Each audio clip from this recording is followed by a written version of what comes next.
নমস্কার, অপুর সংসার সেনগুপ্ত লাইফস্টাইল ব্লগ থেকে স্বাগত সবাইকে। আজকে আমরা একটা পরিবারের সবাইকে নিয়ে বসেছি আড্ডা দিতে। সেদিন বলেছিলাম বাবার সাথে সবাইকে পরিচয় করাবো। এই যে বাবা বসে আছে, নিরঞ্জন সেনগুপ্তর এখন বর্তমানে এই একমাত্র সন্তান পার্থরঞ্জন সেনগুপ্ত। তো আজকে আমি যেটা নিয়ে আলোচনা করব সেটা হচ্ছে যে আগের দিন বলেছিলাম দাদু উপাধি পেয়েছিলেন হিরো অফ গৌরীপুর। এই হিরো অফ গৌরীপুর উপাধি তিনি কেন পেয়েছিলেন আজকে সেটাই একটুখানি প্রথমে বলবো। তিনি যখন জেল থেকে ছাড়া পেয়েছিলেন সেই সময় গৌরীপুরে তিনি দেখেছিলেন যে কিছু ইউরোপিয়ানের হাতে একজন ফল বিক্রেতা আক্রান্ত হয়েছিলেন এবং সেই সময় তিনি তাদের সাথে ফাইট করে সেই ফল বিক্রেতাকে বাঁচিয়েছিলেন। সেই জন্য তাকে হিরো অফ গৌরীপুর টাইটেলটা দেওয়া হয়েছিল। তো আজকে বাবার সাথে একটুখানি সবাইকে আমরাও একটু গল্প করব এবং জানবো যে দাদুর সম্পর্কে কিরকম ছিল, তিনি কি ছিলেন। বাবা ভালো বলতে পারবে কারণ আমরা তো দাদুকে দেখিনি, আমি তো বইতে পড়েছি দাদুর সম্পর্কে। আর একটা গুরুত্বপূর্ণ ইনফরমেশন যেটা হয়তো অনেকেই জাননি, আগেকার যারা মানুষ, এখনকার ছেলেমেয়েরা তাদের পক্ষে জানা সম্ভব না, সেটা হচ্ছে যে আমরা যেখানে থাকি সেটা বিধানচন্দ্র কৃষি বিশ্ববিদ্যালয়ের কাছেই। এই বিধানচন্দ্র কৃষি বিশ্ববিদ্যালয় হওয়ার কথা ছিল কল্যাণীতে। কল্যাণী শহর ছিল বিধানচন্দ্র রায়ের মানসকন্যা। তো ওই কল্যাণী শহর থেকে কিভাবে সেই সময় ফ্রন্ট সরকার ছিল, যুক্ত ফ্রন্ট সরকার, সেই সময় কল্যাণীর থেকে কিভাবে প্রজেক্টটাকে আমাদের দাদু নিরঞ্জন সেনগুপ্ত এই আমাদের হরিণঘাটা মোহনপুরে নিয়ে এসছে, সেই গল্পটা আজকে একটুখানি বলবো।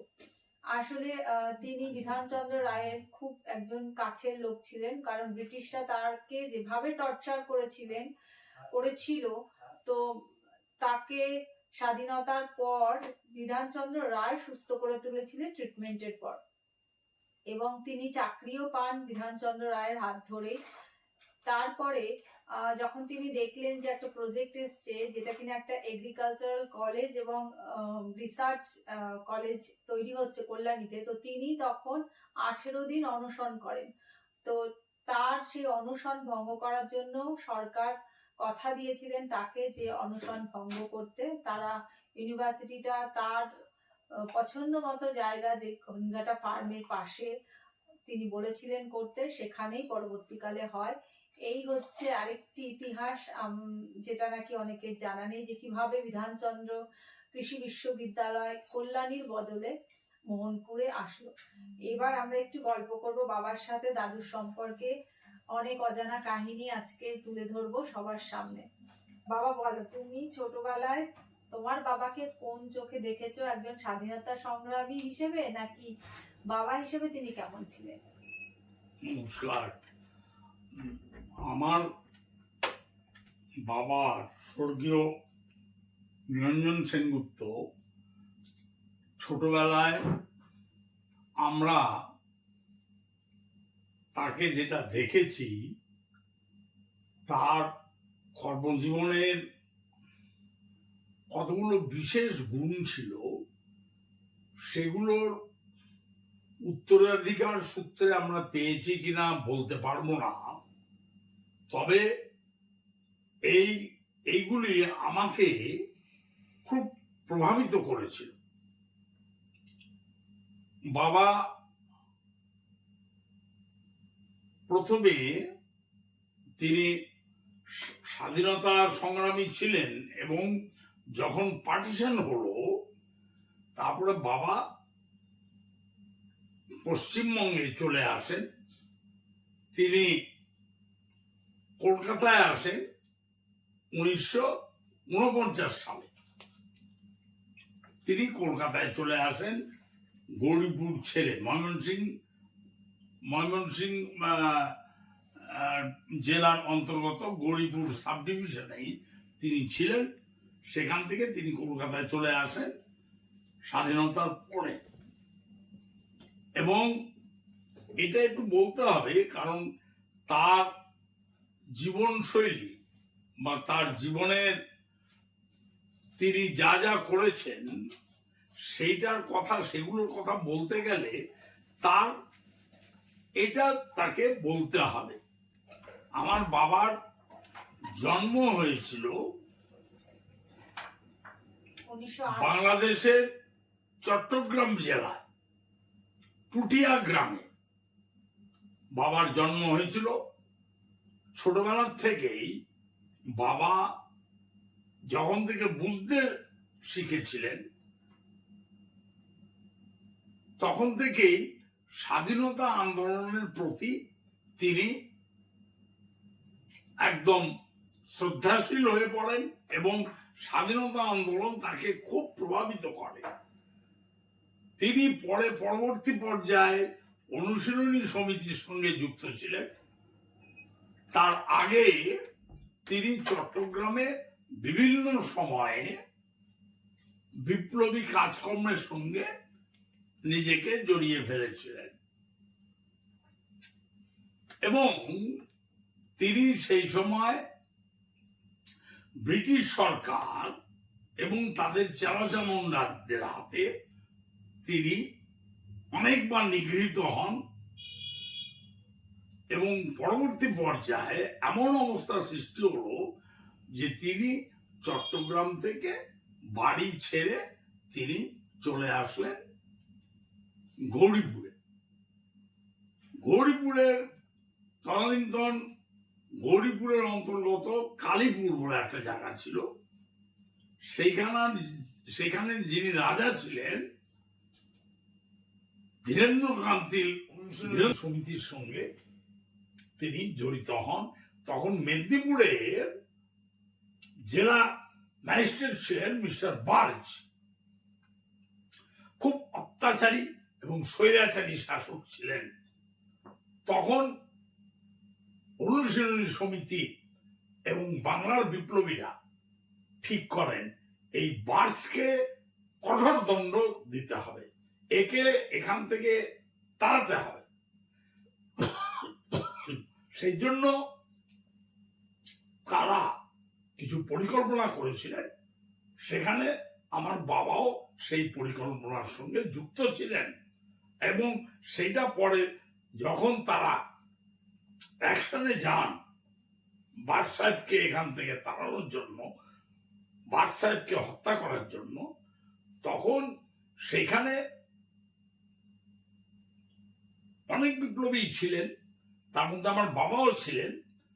যা সেই পরিকল্পনা মতো বার্জ সাহেবকে তারা নিধন করেছিলেন এবং পরবর্তী পর্যায়ে আমার বাবা সহ অনেকেই ধরা পড়ে ব্রিটিশ পুলিশের কাছে এবং তার জন্য তাদের জেলও খাটতে হয়। প্রেসিডেন্সি জেলে ছিলেন, দমদম সেন্ট্রাল জেলে ছিলেন, জেলও খাটতে হয়েছে এবং জেলে প্রচন্ড অত্যাচারের সম্মুখীন তাদের হতে হয়েছিল। তখন তার লালবাজার ছিল, এটা ছিল ইলসাম রোয়ে পুলিশ হেডকোয়ার্টারের পাশে তাদের জেরা করা হতো এবং অনেক যন্ত্রণাদায়ক পদ্ধতির মধ্যে তাদের যেতে হতো। আমার বাবা দীর্ঘদিন সেখানে সেলে ছিলেন। পরবর্তীকালে দমদম সেন্ট্রাল জেলে তিনি গেছিলেন এবং তারও পরে তার দ্বীপান্তর হয় আন্দামান নিকোবরে। আন্দামান জেলে তিনি ছিলেন। সে তখনকার স্মৃতি অনেকেই জানেন, যারা আন্দামান গেছেন তারা জানেন। তবে একটা কথা, সেটা হচ্ছে আমার বাবা বলে ভালো আমি বলছি না, আমার এখানকার পুরনো প্রাক্তন যারা বয়স্ক লোক বেশিরভাগই তারা চলে গেছেন, অর্থাৎ পরলোক গমন করেছেন।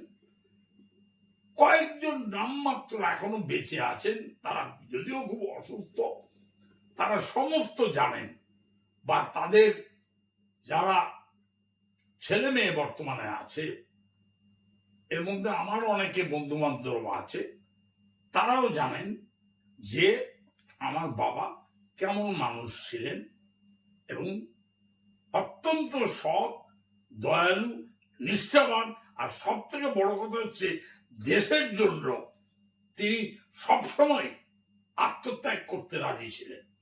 এইভাবেই বাবা আমাদের মানুষ করেছে। কতদূর মানুষ হয়েছে আমি জানি না, তবে সেটা এখানকার যারা লোকজন আছেন, যারা আছেন, তারা এটা জানেন, উপলব্ধি করেন, তারাই বলবে। এর বেশি আমি আর কি বলবো।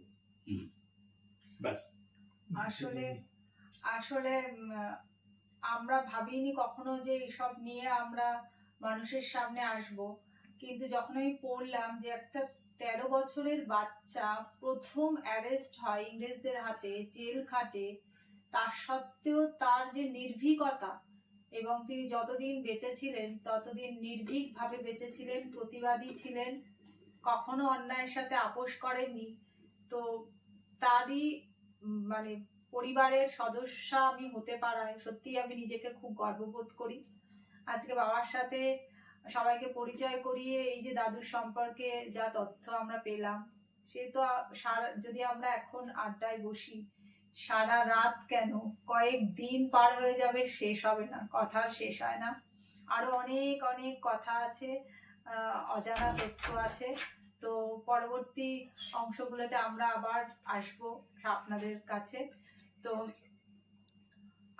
এবং অনেকটাই ভালো লাগছে, সবাই আমাদেরকে অনেকটাই সহযোগিতা করছে। তো আপনারাও সহযোগিতা করুন যাতে আমরা আবারও পরবর্তীকালে পরবর্তী ব্লগ নিয়ে হাজির হতে পারি। সেই জন্য আমাদের চ্যানেলটাকে ভালো লাগলে সাবস্ক্রাইব করবেন এবং বেল বাটনটি বাজিয়ে দেবেন, যাতে আমাদের পরবর্তী এপিসোডগুলো আপনাদের কাছে খুব সহজে নোটিফিকেশন যেতে পারে।